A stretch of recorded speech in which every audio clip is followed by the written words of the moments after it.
Buenas tardes, estimadas y estimados participantes. En primer lugar, quiero hacer dos pequeñas aclaraciones para evitar un malentendido. La estatua ecuestre del emperador Marco Aurelio, que se encuentra en el centro de la plaza del Capitolio en Roma, aquí en la imagen la ven ustedes, es lo que se llama una copia fidedigna en bronce del original que se halla en el Museo de los Conservadores, que es uno de los tres edificios que bordean la plaza del Capitolio. Aquí ven ustedes el original romano que está en la plaza, en el Museo de los Conservadores. Y, estimado público, lo importante serían los siguientes detalles que quisiera yo mencionarles a ustedes. La estatua original romana, esta que está en el Palacio de los Conservadores, está aquí. Esta es la original romana. Mide 4,2 metros de altura y fue ejecutada en el año 176 después de Cristo, todavía bajo el gobierno de Marco Aurelio. Marco Aurelio murió en el año 180 después de Cristo. Esta estatua para la estética clásica es de extrema importancia por los siguientes datos resaltados también por Miguel Ángel. La estatua, es decir, el emperador en la estatua no lleva armas. Está en una campaña militar, ustedes ven, el caballo se está moviendo, se ve por las patas, el caballo se está moviendo y el emperador tiene un gesto dominante, un gesto imperativo, porque está señalando el rumbo o dando una instrucción en medio de una batalla. Pese a ser filósofo, y esto es algo que quiero decirles a ustedes, queridas y queridos estudiantes, pese a ser filósofo e intelectual estoico, Marco Aurelio fue un administrador severo y muy buen soldado en las guerras contra los bárbaros germánicos. ¿Por qué no lleva armas? Y es algo que Miguel Ángel también lo anotó en sus diarios. Precisamente porque no las necesita. La potencia del emperador, la potestad es tan grande que él no necesita armas para demostrar que es el emperador de esa gran parte del mundo. Y en la mano abierta está haciendo un gesto de clemencia. Esto era ya conocido desde la antigüedad. Esa mano abierta, estimado público, es el gesto de perdón a algún enemigo que acaba de ser derrotado. Según los documentos y testimonios que hay de la antigüedad, lo que se sabe es que tenía que ser acompañada esta estatua por los prisioneros caídos y perdonados por el emperador. Entonces, con la mano abierta, lo que él quiere significar es el perdón y la integración de los prisioneros al mundo romano, es decir, un acto de clemencia. Como que durante siglos esta estatua ha sido conocida como la representación de la virtud romana de la clemencia. Esta estatua nunca fue enterrada o nunca pasó desapercibida. Estaba en el Palacio Papal de Letrán y es el gran artista Marco Aurelio quien ordenó el traslado, el gran artista Miguel Ángel, quien ordenó el traslado de la estatua del Palacio de Letrán aquí al centro de la Plaza del Capitolio para significar justamente la necesidad de clemencia en el trato de las autoridades hacia los súbditos. Esto ocurrió en 1538, cuando él realmente tuvo un permiso completo de las autoridades romanas para hacer un nuevo urbanismo en la ciudad. Estimado público, el otro problema que quería mencionarles muy brevemente es el siguiente. Se trata de un tema altamente discutido y controvertido actualmente, que es la función de las escuelas de traductores y de la filosofía árabe, la influencia sobre la filosofía occidental y renacentista. Yo no soy experto en el tema, por lo tanto puedo decirles muy poco, pero, estimado público, lo importante para este curso de estética, no es un curso de historia de la filosofía o algo similar, es un curso de estética, la influencia musulmana sobre la cultura occidental ha sido muy reducida por una razón muy simple que se puede comprender fácilmente. La religión musulmana y el Corán prohíben la representación de figuras vivas. Por lo tanto, en el arte musulmán ha habido sobre todo arabescos, que son figuras geométricas, ritmos geométricos y enlazamiento muy posiblemente de ramas, hojas, de figuras vegetales. Pero rarísima vez en el arte musulmán, hasta el siglo XIX, se han representado animales y mucho menos personas y santos, vírgenes. Por ejemplo, no existe absolutamente ningún retrato del profeta Mahoma y representarlo es un pecado. Por lo tanto, en nuestro tema específico, no en otros campos, en nuestro tema específico de la estética, la influencia que puede haber venido de la cultura musulmana y otras vía el Corán y vía los traductores de las escuelas toledanas y cordobesas es una influencia extremadamente reducida en nuestro campo específico.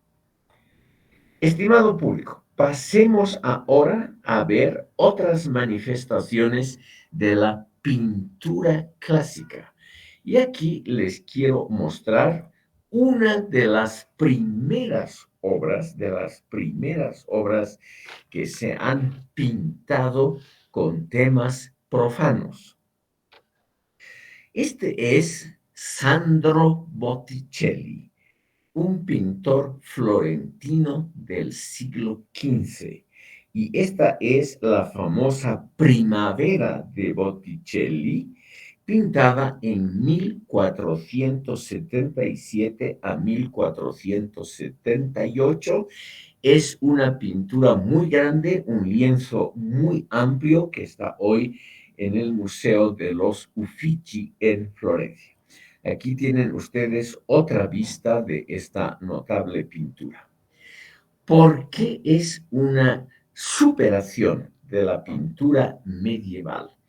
Primer lugar, estimado público, aquí no hay ningún signo, testimonio o algo que nos haga recordar a principios religiosos o teológicos del cristianismo, sino que esta es realmente el intento muy original de Sandro Botticelli de reavivar, modificando los mitos paganos de la edad grecorromana.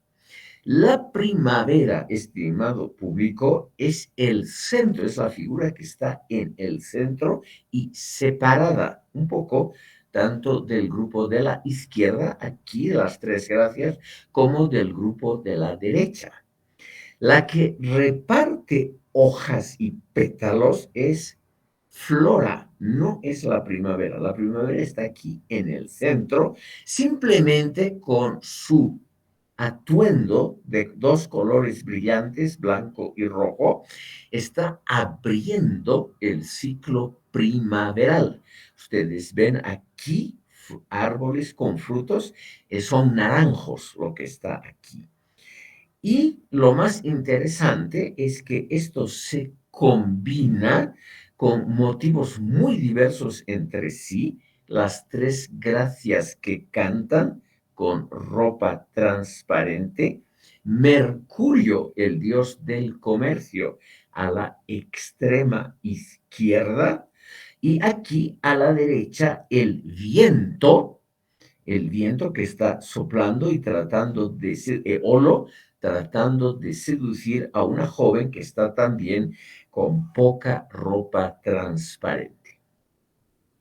Esta pintura, que fue encargada por Lorenzo de Medici para su estudio privado, es decir, para una estancia privada de los Medici, pintada muy tempranamente en 1477, ha tenido una influencia notable sobre el arte renacentista y en general sobre todo el arte posterior, porque aquí realmente no podemos ver ningún elemento cristiano, podemos ver elementos más bien eróticos, lúdicos, o sea, el juego aquí representado por las tres gracias que están bailando y posiblemente cantando, que no tienen nada que ver con motivos cristianos, y aquí el dios pagano, el dios clásico del comercio. Y aquí a la derecha un intento de seducción. Entonces, lo que en este cuadro, un poco confuso, obviamente, trata de mostrarnos Botticelli, es, estimado público, la idea de que la iglesia no puede preocuparse de todos nuestros actos, de todos. Aquí ven ustedes una de las cosas que más ha interesado a la posteridad es el estudio de las tres gracias, sobre todo porque Botticelli es el primero que muestra lo que dice aquí en la explicación, la exaltación del cuerpo desnudo y la sensualidad de las figuras, cosa que en esa época era una absoluta novedad. Por ejemplo, aquí las formas ondulantes del movimiento, lo que se ve sobre todo en los brazos y piernas de estas chicas. Y aquí ven ustedes, tomada de más lejos, como se ve en realidad, son rostros muy hermosos, en realidad muy similares entre sí, muy similares a la figura central, que no es la primavera, sino Flora. Aquí ustedes ven su vestido lleno de motivos vegetales, también una corona, una diadema de flores en la cabeza. Entonces, estimado público, estas figuras, aquí ven ustedes algunos detalles de Flora extraordinariamente bien pintados. Imagínense, es 1470 y tantos. Recién se acaba de inventar la pintura al óleo. O sea, todo esto es muy nuevo. Les muestro simplemente por la originalidad de la pintura. Ven ustedes cómo el pintor ha elaborado muy cuidadosamente aquí los pies de Flora que pisa un campo florido. Y un campo florido, o sea, lleno de flores, de exuberancia, de colores, es lo contrario de un campo de recitación, perdón, de rezos, un campo de dolor, un campo de expiación de pecados, como era la pintura medieval. Este es un canto, hasta en los detalles insignificantes, como las flores, el pasto, los pies, etcétera, es un canto a la sensualidad. Es un canto muy claro a los detalles que colindan con lo erótico. Y esto es lo que el pintor ha tratado de mostrarnos con esta gran sensualidad. Aquí ven ustedes las flores, los arreglos que ha hecho, el intento de seducción. Aquí el varón trata de seducir a esta ninfa y aquí está Flora. Es decir, y aquí está Cupido, que es ciego, el dios del amor es ciego, y dispara sus flechas sin saber a quién le van a tocar. Y aquí está la primavera. Estimado público, la importancia de este cuadro reside sobre todo en el hecho de que fue imitado poderosamente en siglos posteriores.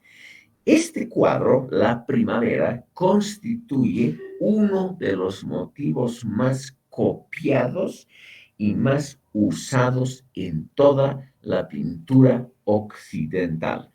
Precisamente este tipo de pintura artístico-erótica, sensual, en movimiento, es lo que no ha habido en el arte islámico, que prohibía y prohíbe hasta hoy este tipo de figuras y de escenas.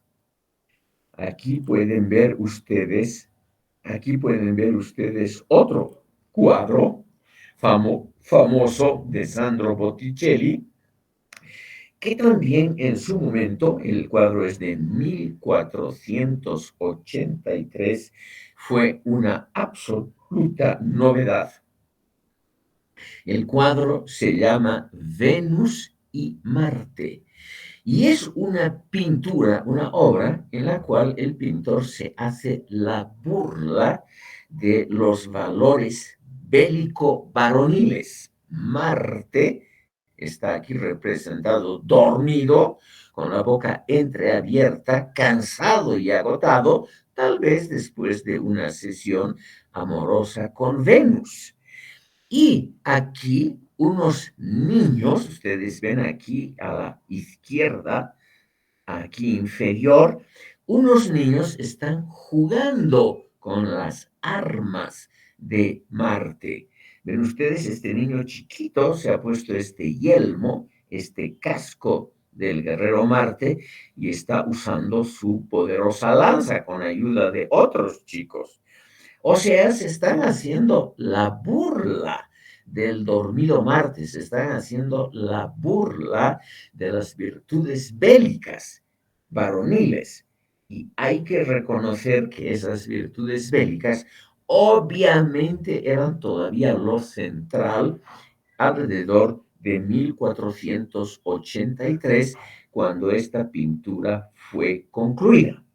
Entonces, lo que tenemos aquí es una crítica social, una crítica social.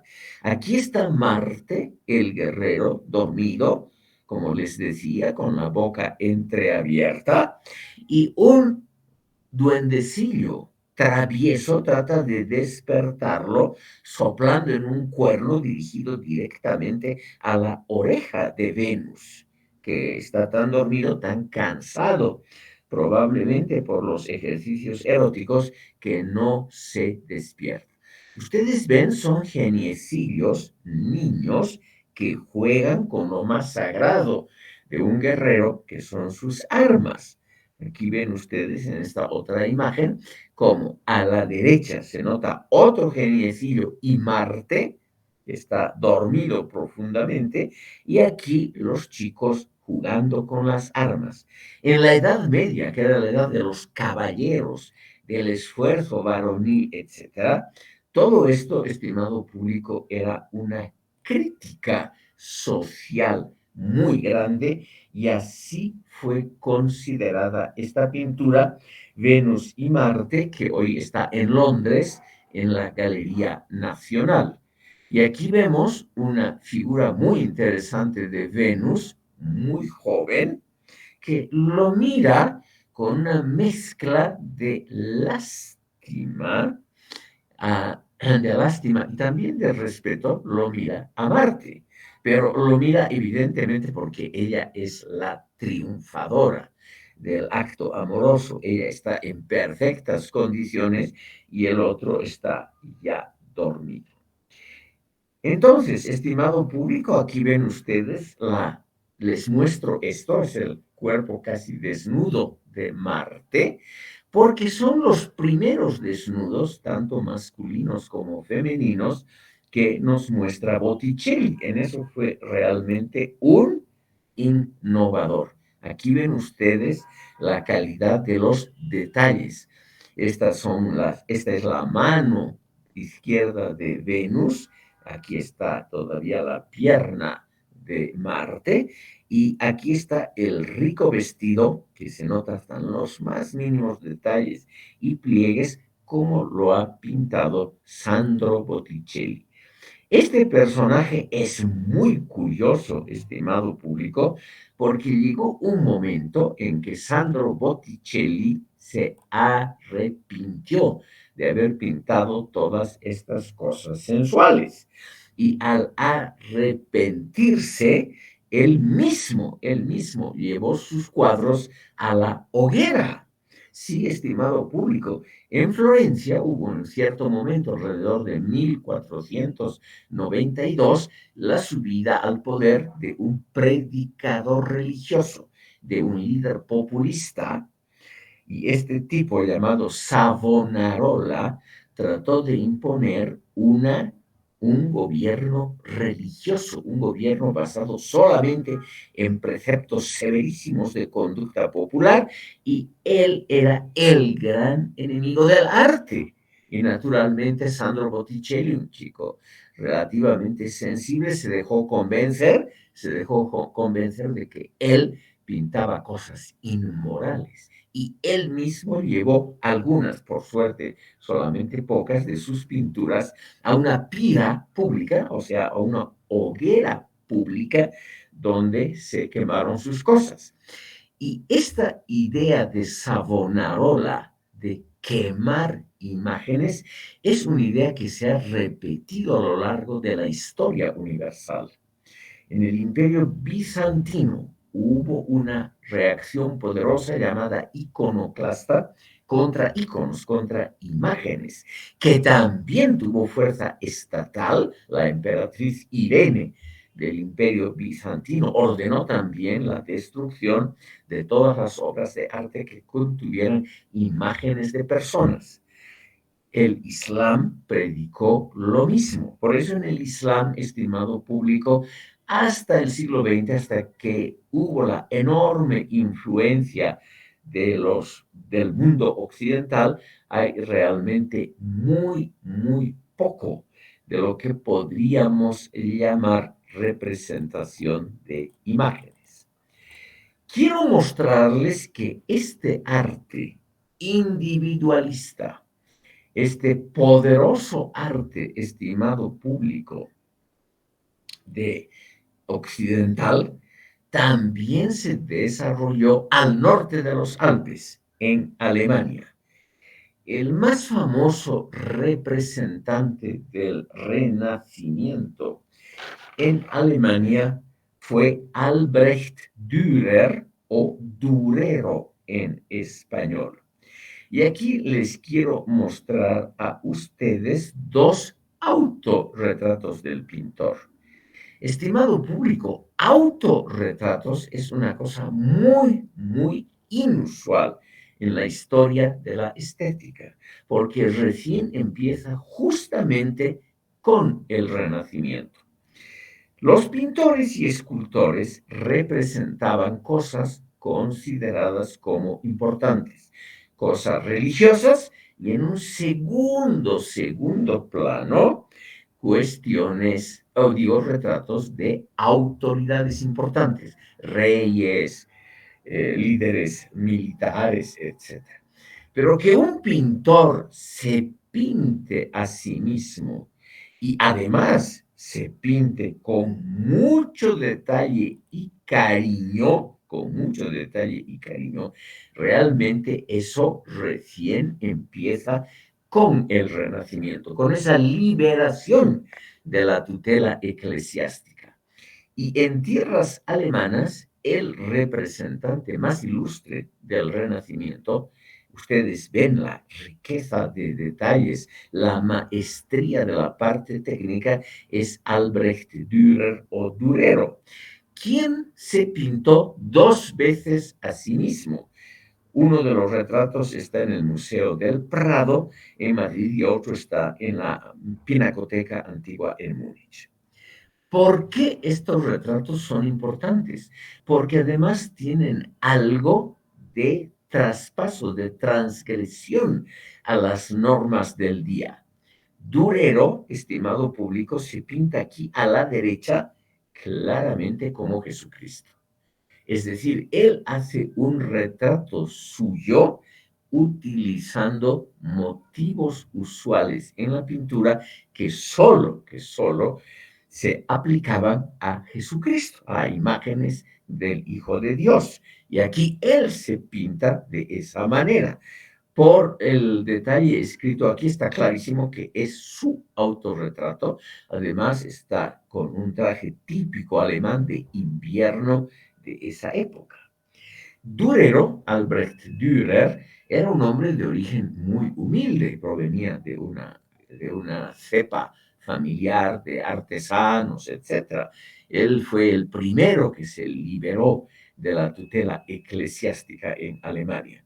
Y aquí se pinta, él que era de origen muy modesto, él se pinta como un gran señor, con un vestido aquí a la izquierda muy elegante, con un fondo, una ventana abierta, como se pintaban a los grandes señores de la época.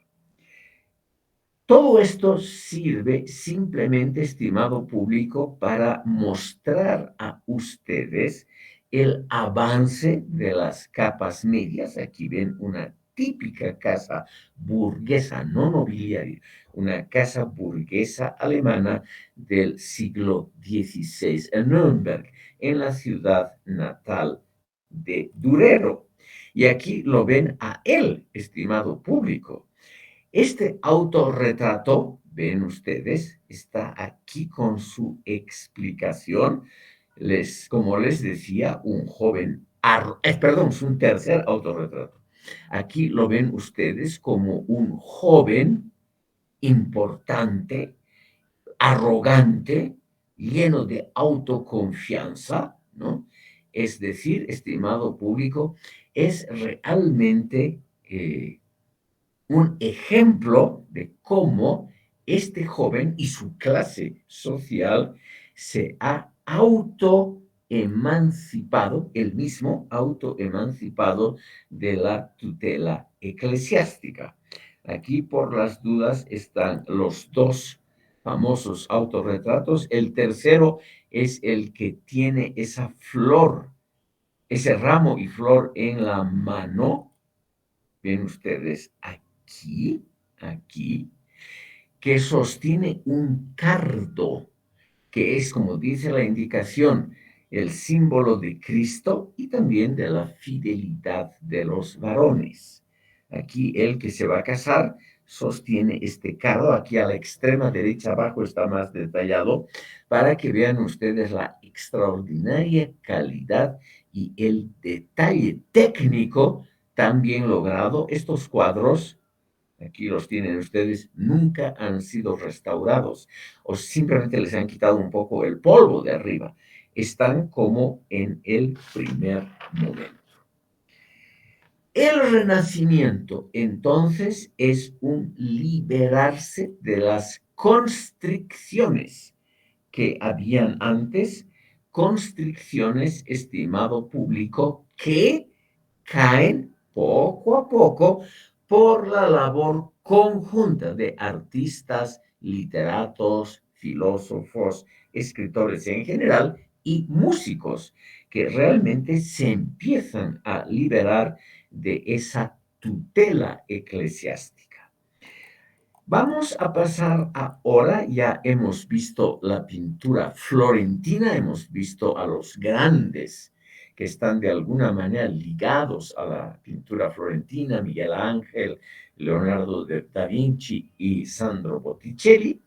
Y ahora pasamos muy rápidamente a ver, estimado público, obras del Renacimiento veneciano. Con eso vamos a terminar de ver el Renacimiento. Hoy lo que les voy a mostrar es lo que se llama el Alto Renacimiento veneciano y con eso vamos a concluir estas sesiones dedicadas a esa época. En la próxima sesión vamos a ver algo filosóficamente mucho más interesante que es el manierismo, aunque desde el punto de vista artístico es menos logrado que el Renacimiento. La pintura veneciana es una pintura algo diferente, es una pintura que da mayor importancia al color. Como ustedes ven aquí, hay en esta pintura de Giorgione, pintor que murió muy tempranamente, a los 30 años, en una peste, cosa muy recurrente en esa época, y del cual de este Giorgio di Castelfranco era su nombre, o Giorgio simplemente venía de un origen muy modesto. Di Castelfranco es una orientación del lugar donde nació. Él se llamaba simplemente Giorgio, Jorge, conocido en la historia del arte como Giorgione, porque era muy grande de cuerpo, era muy corpulento y lamentablemente a los 30 años igual se murió. Este hombre empieza pintando, estimado público, escenas que no aparecen en la Edad Media.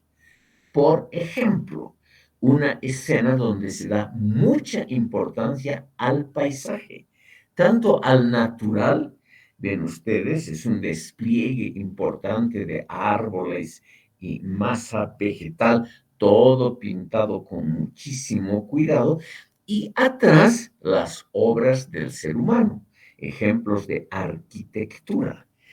Y él seguramente ya predijo para sí mismo que iba a tener una vida corta, lo cual está aquí simbolizado en el centro de la pintura por dos columnas inconclusas.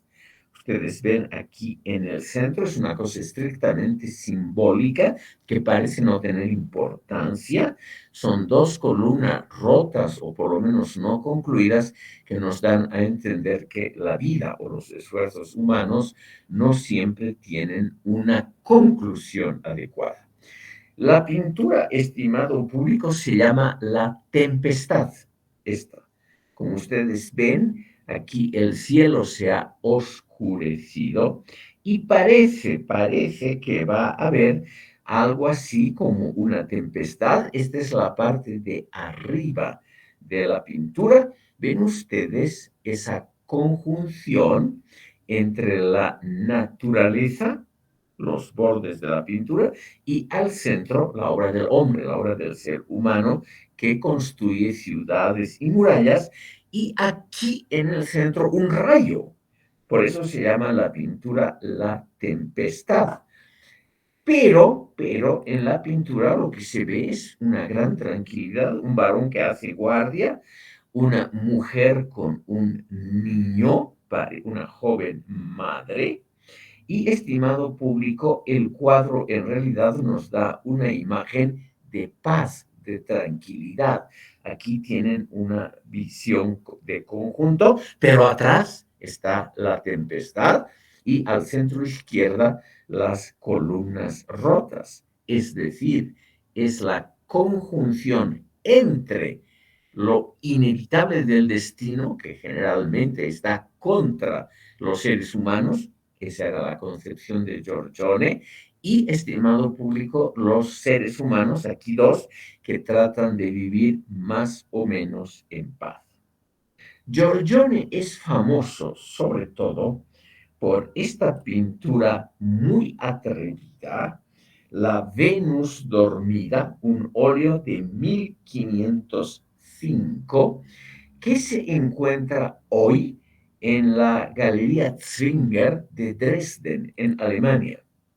Estimado público, esto fue un absoluto escándalo cuando Giorgione presentó esta pintura, La Venus dormida de 1505. ¿Por qué? Porque aquí vemos que el centro de la atención es obviamente una bella joven desnuda, totalmente desnuda. Algo 1505, algo todavía muy, muy raro en la vida pública y en la estética de esa época. Por eso George Jones lo considera el gran innovador de la pintura veneciana. Además, aquí la joven está pintada en una posición muy rara que llama inmediatamente la atención. Está pintada en un exterior. Ustedes ven, aquí también hay una muestra extraordinaria de lo que es la campiña veneciana. Todo en colores un poco oscuros, ocre, porque es el otoño. El otoño de la época está contrastado por la primavera de la vida, por la juventud de la chica.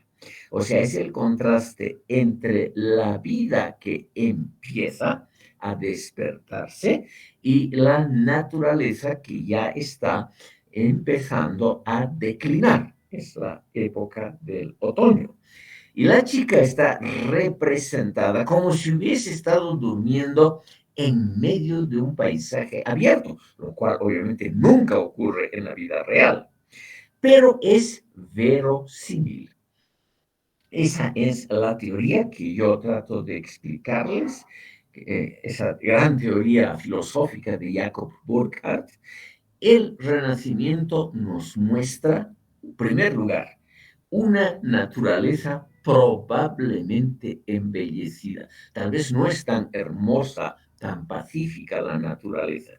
Y una joven mujer que es probable que haya existido, pero que no es lo usual.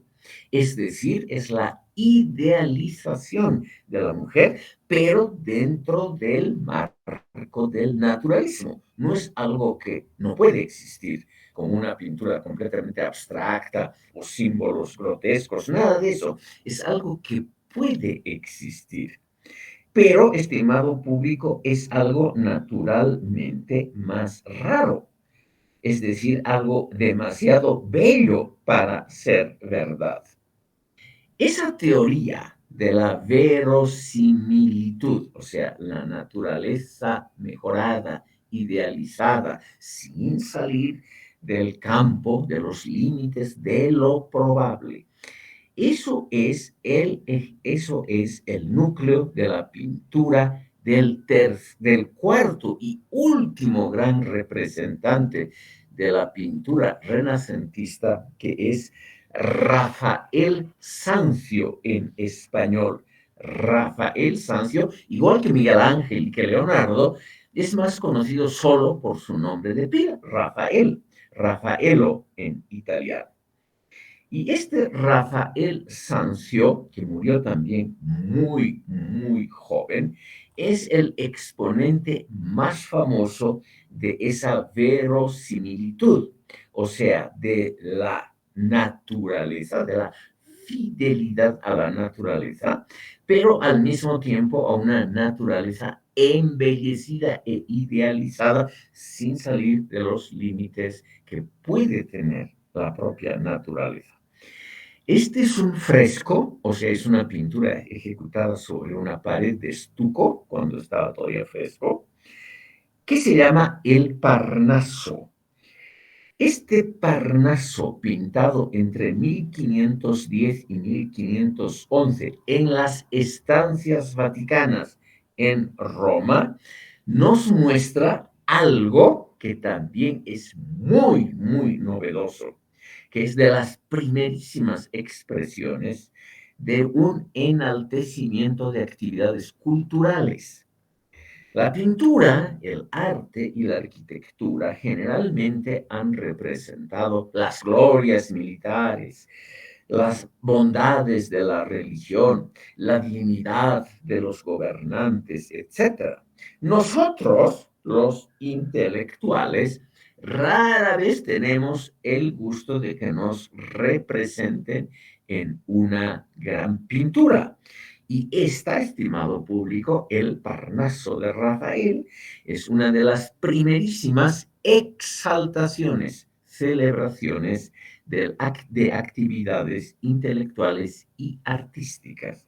Por eso se llama el Parnaso, que en la antigua Grecia era ese monte, ven ustedes, aquí está dibujado un monte donde se reunían o donde iban a parar las almas de los grandes poetas, músicos, escritores y pensadores.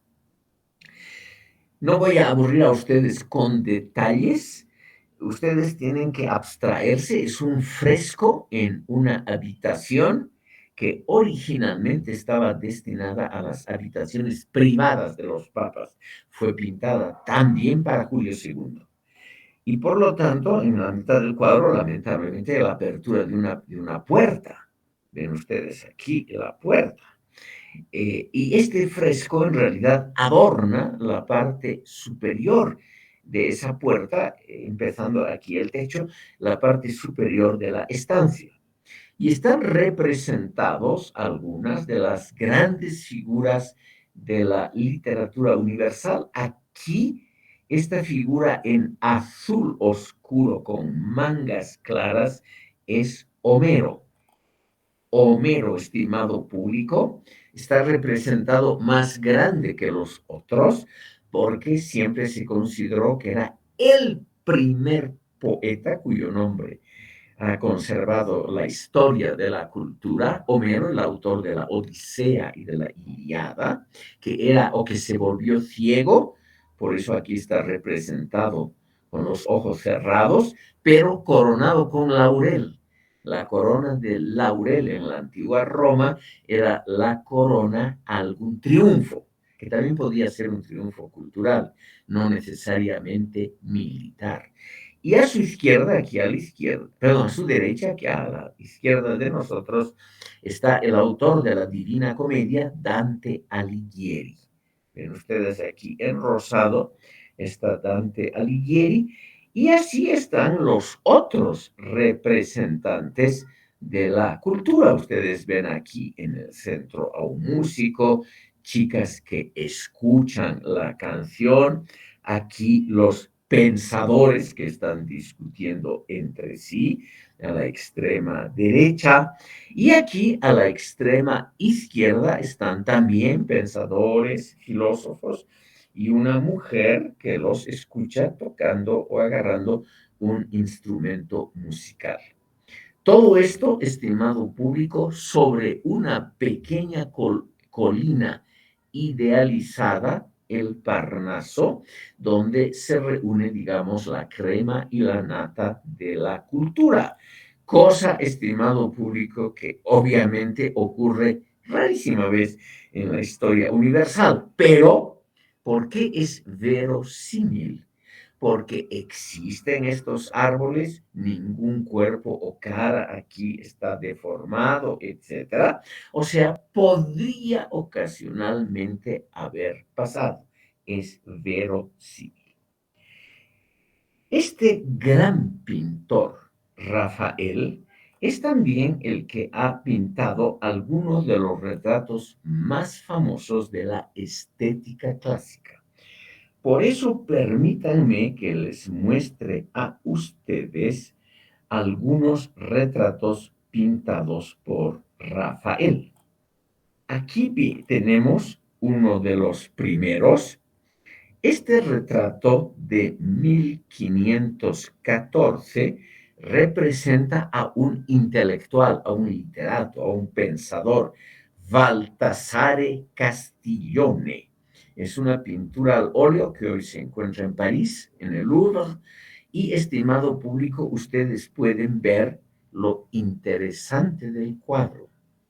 Es uno de los primeros intelectuales retratados con toda solemnidad, con una vestimenta de lujo. Ustedes ven aquí las pieles, etcétera. Los colores son todos pequeñas tonalidades de un ocre generalizado.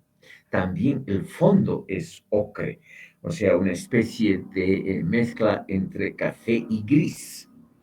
Y también tiene un sombrero oscuro que hace contraste con su piel clara y su mirada penetrante, está mirando directamente al espectador. Al contrario de la mayoría de los cuadros de la época, estimado público, no tiene armas, no hay un escudo de armas al lado. Casi siempre uno se hacía pintar con el escudo de armas familiar, generalmente aquí en la esquina de la izquierda arriba.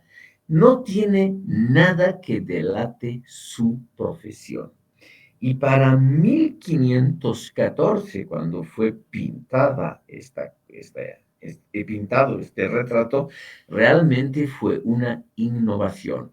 No solo los poderosos, los príncipes de la iglesia, los cardenales y los papas tenían derecho a ser retratados, sino también la gente de la cultura. Aquí un escritor, ni siquiera muy famoso, Castiglione, que realmente no ha pasado a la historia. Pero de todas maneras vemos que el renacimiento significa un cambio en la mentalidad. Ahora, también Rafael pintó a los poderosos. Eso no se podía evitar, estimado público. Él pintó en 1512 a su protector, que es al mismo tiempo el protector de Miguel Ángel, de Leonardo da Vinci, y al mismo tiempo un guerrero. Pero aquí está Julio II en traje estrictamente eclesiástico, pintado como se vestían los papas al comienzo del Renacimiento. Ustedes ven, aquí es un sillón de madera aparentemente modesto y el Papa tiene un aire preocupado. Está pensando seguramente en el destino de la iglesia. Ese destino que ya en esa época aparecía sombrío, porque la gente culta, como Castiglione, toda esa gente culta ya no rendía pleitesía a la iglesia. Y muy poco después, empieza en 1517 la Reforma Luterana. La Reforma Luterana, estimado público, tuvo que ver alguito con este señor. Permítanme simplemente que les recuerde un detalle.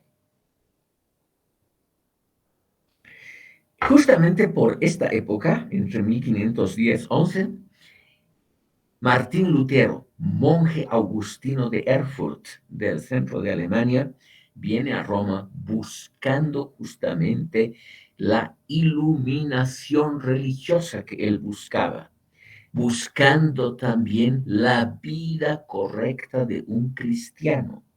Imagínense este señor Lutero, lo que se encuentra es el lujo de la corte papal, el extraordinario espectáculo de las ceremonias papales, la construcción de la Basílica de San Pedro, y también Lutero se entera de que estos artistas como Rafael y Miguel Ángel cobran naturalmente sueldos principescos, principescos, estimado público. Entonces, evidentemente, Lutero se molesta.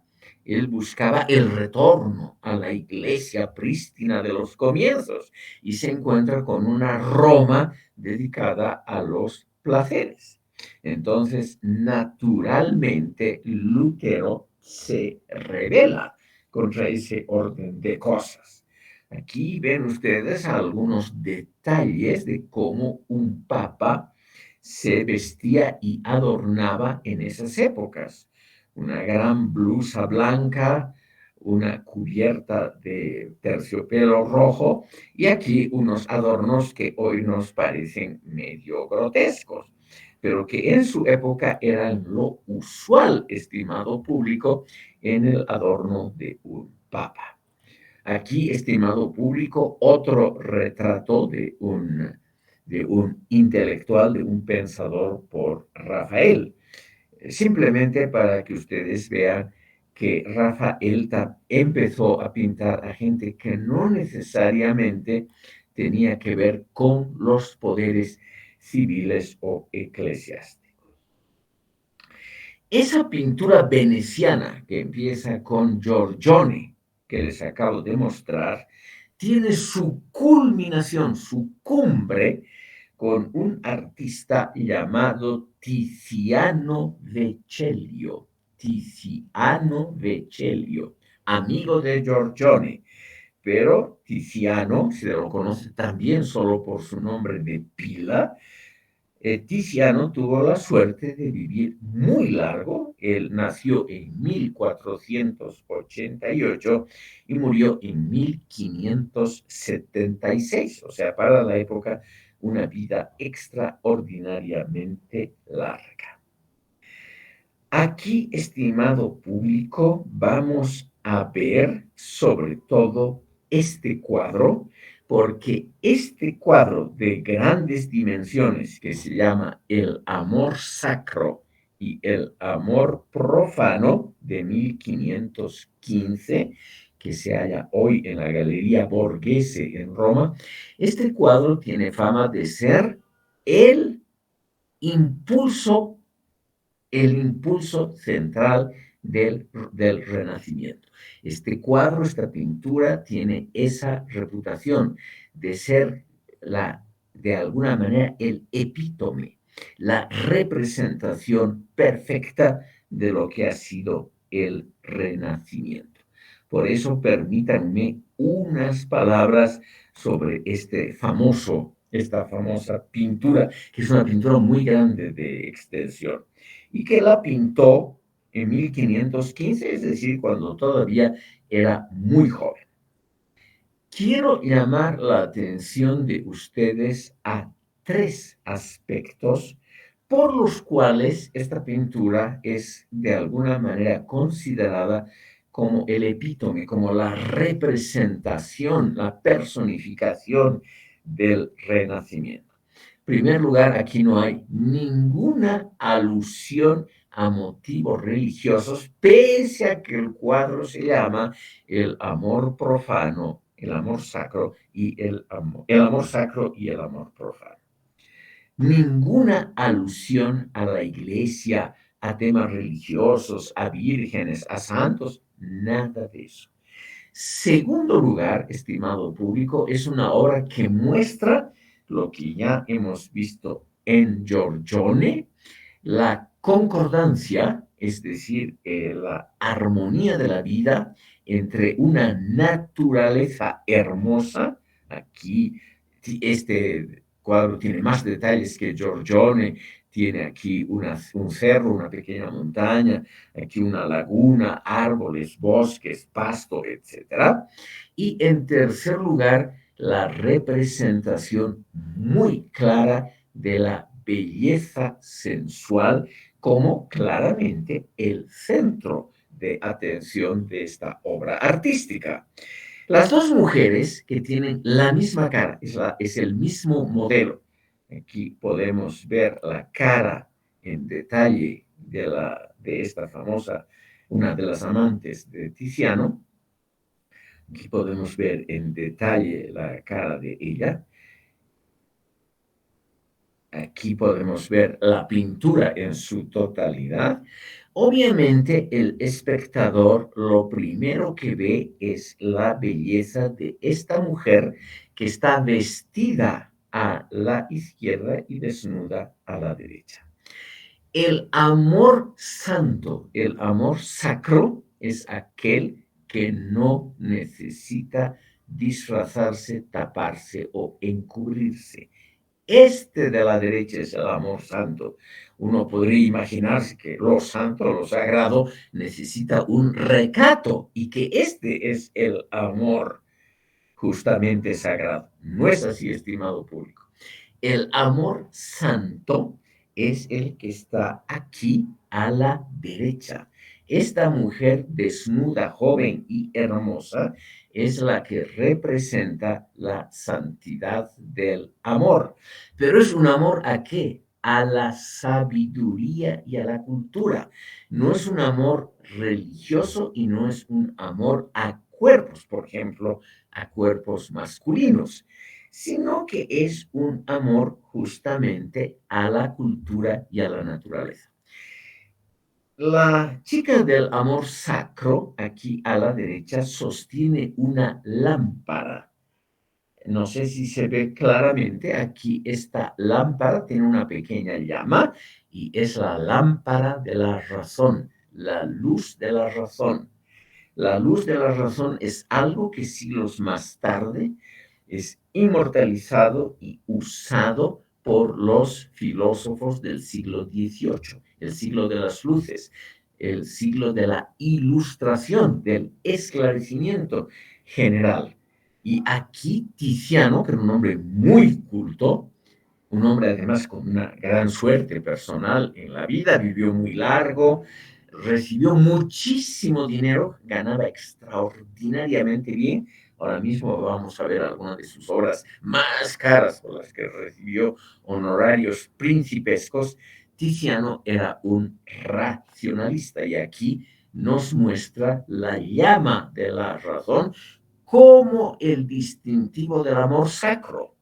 O sea, aquí vemos que el amor sacro, subrayado por el rojo, el intenso rojo del manto, ese amor está dirigido a la razón, no está dirigido a cosas como podríamos tal vez mal entender, a cosas materiales y sensuales, sino al pensamiento.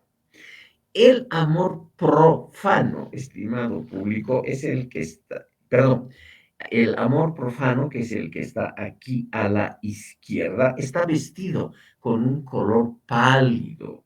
A propósito, está con este color celeste muy pálido y tiene en sus manos, como ven ustedes, hojas, restos de vegetación, que es el amor a la naturaleza.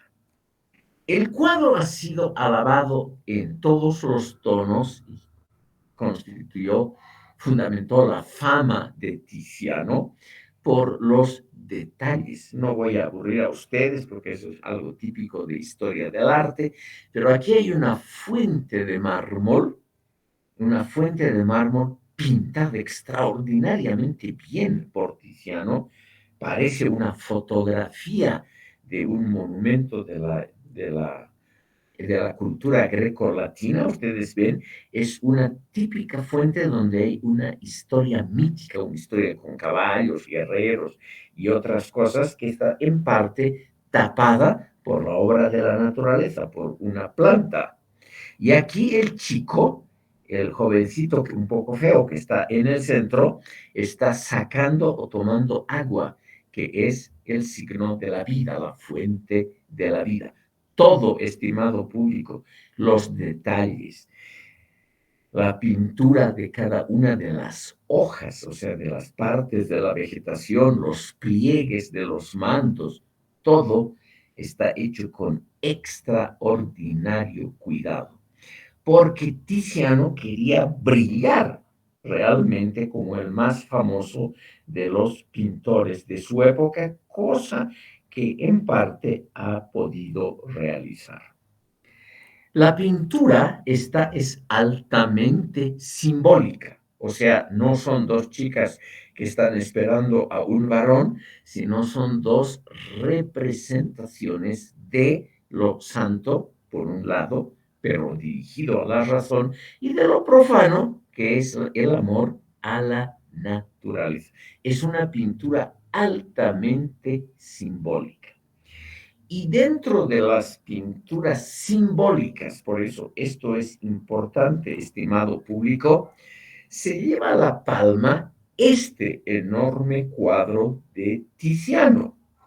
Y este cuadro, estimado público, se llama El retrato ecuestre de Carlos V o Carlos V en la batalla de Mühlberg.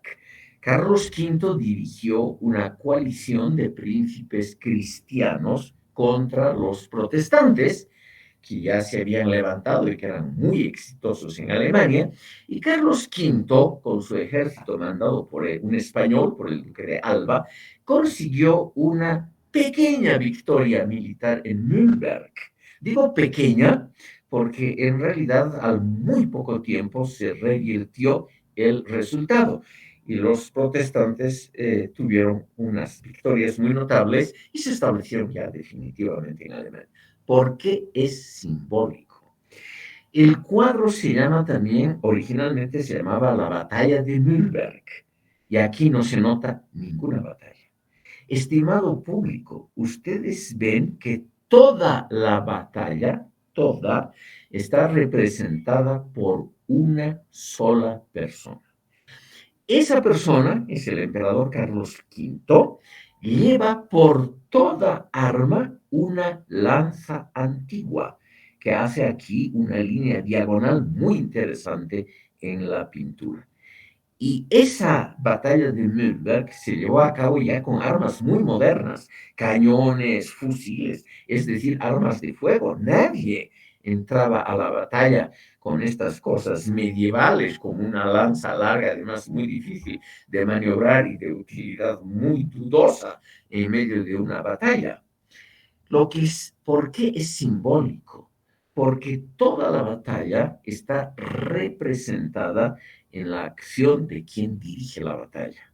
O sea, el emperador que con la punta de la lanza muestra la dirección del ejército que probablemente está detrás de él, fuera de la pintura. O sea, aquí el emperador representa él solo, una sola persona, a todo un ejército. Y una lanza anticuada representa a todo el armamento. Y el color rojo que aparece en varias tonalidades en la banda imperial que luce el pecho, que cubre el pecho del emperador, el penacho del emperador, el penacho del caballo y esta manta de tres colores sobre el caballo, tienen el color rojo, que es obviamente una representación de la sangre, es decir, del esfuerzo, pero también siempre ha sido el rojo la representación del dominio, del poder. Entonces aquí tenemos lo que es un avance hacia el arte moderno. Es decir, ya no es una representación de una batalla, como hay muchísimos cuadros que tienen muchos soldados de diferentes tamaños, armaduras, etcétera, etcétera, sino que una sola persona simboliza esa lucha. Aquí lo tienen ustedes más claramente. El emperador ya está con canas. Ustedes ven aquí con la barba blanca. Ustedes ven, no hay ningún signo de algo similar a una batalla. Es una naturaleza pacífica, es una naturaleza otoñal, con hojas que ya se han vuelto amarillas, que también quieren significar la edad del emperador. Aquí ven ustedes, se cree que es uno de los retratos más fidedignos de Carlos V, Carlos I de España. Bajo el dominio de este rey es que se llevaron a cabo las principales conquistas en el Nuevo Mundo. Él fue, por ejemplo, el que dio los escudos a La Paz y a Potosí. Sin embargo, estimado público, es otoñal el paisaje porque la vida de Carlos V y su periodo gubernamental están por terminar. Muy poco después de esta batalla de Nürnberg, que en el fondo no significó un afianzamiento del poder católico en Europa Central, de ninguna manera. Tiziano volvió a pintar a Carlos V poco después. Y aquí lo tenemos al emperador en traje completamente civil, sin ningún adorno, salvo el toisón de oro que lleva aquí, ese distintivo hasta hoy de la Casa de Austria, que ahora pertenece a los reyes de España, esta condecoración, y aquí lo vemos al emperador cansado, es decir, lo vemos ya resignado a la derrota, resignado a la enfermedad y resignado porque va a morir poco después. Aquí ven ustedes, estimado público, otras figuras, la misma cara que en la batalla de Mühlberg, el mismo paisaje otoñal, pero aquí lo vemos al emperador con el signo de la renuncia, porque él es uno de los únicos realmente gobernantes que han abdicado, que han renunciado en el ejercicio del poder. Por eso es tan interesante como personaje este señor. Él se dio cuenta que no podía gobernar tantos territorios, que le faltaba el talento, etcétera, y él voluntariamente renunció en favor de su hijo y de su hermano a todos sus dominios y se convirtió en monje en el monasterio de Yuste, en Extremadura, en España. Es una persona que supo renunciar a tiempo antes de una derrota muy grave. Y aquí lo vemos al emperador ya cansado. Y este cuadro simboliza justamente la renuncia de un poderoso al poder. Todavía es emperador, pero está vestido muy modestamente, en una silla también modesta, con una mirada de resignación. Aquí lo vemos en un detalle, aquí la cara y el paisaje otoñal. Por lo tanto, ¿qué hace este gran pintor Tiziano con estos cuadros, estimado público? Nos muestra un simbolismo importante. El cuadro significa otra cosa de lo que parece a primera vista. Y eso es un avance en el arte. O sea, se vuelve, en una palabra, más intelectual para gente culta que sabe desentrañar, que sabe obviamente gozar del espectáculo aquí, pero que también sabe desentrañar el sentido profundo de estas pinturas. Tiziano fue realmente un gran pintor que supo mostrar la calidad intelectual de las pinturas renacentistas. En la próxima sesión, el jueves, el miércoles, estimado público, vamos a terminar de ver, les voy a mostrar todavía uno o dos cuadros de Tiziano, porque simplemente es muy importante para la historia de la estética, y vamos a pasar, como les dije, a ver el manierismo, que filosóficamente es mucho más importante. Si no hay ninguna pregunta, una duda o algo así, estimado público, yo entonces me despediría deseándoles un buen almuerzo. Doctor, disculpe una Sí, consulta. siga, siga. Es decir, eh, era característica propia de esos pintores, aparte de la estética, el transmitir hechos históricos, transmitir eh, argumentos, argumentos que permitan